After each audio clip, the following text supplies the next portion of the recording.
So, do you have an idea of how Pakistanis perceive us, sir, as a large community? How they perceive Indians, sir? See, there's been a big change over the last 70 years.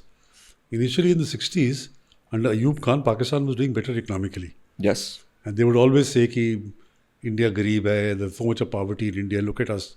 Nobody in Pakistan starves, there are no beggars and all. They had a better growth rate than us, sir, Yeah. at one point in time. They had a better growth rate than us. Due to mismanagement, due to military rule, due to army interference and politicians not really having that vision and the leadership qualities, today they're in awe, they're in envy. Yeah. Okay, look at India, economy is the 5th largest in the world, the way they are progressing, they've reached the moon, they've, Diplomacy is high. everywhere, that they get called, they are members of BRICS, they have strategic autonomy, buying oil from Russia, they're buying things from the US, everybody's coming to India, G20, and all those kinds. So there's a huge feeling of awe and envy at what India has done. And then the question comes, where have we gone wrong? And I think they now realize that they've lost the race. You see, one of the biggest motivators of Pakistan since 47 was the issue of parity. Okay.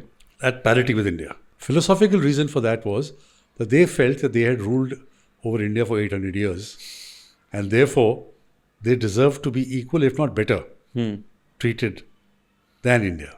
But after the 70s and 80s and 90s, that is gone. So parity is no longer, they know that they are nowhere near comparing themselves or being treated on par with India. People still have ambitions for that, but they know it's a lost battle.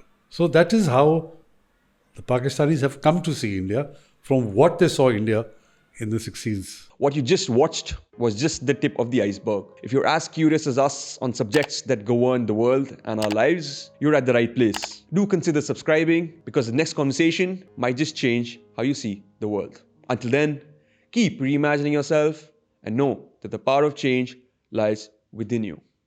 Jai Hind.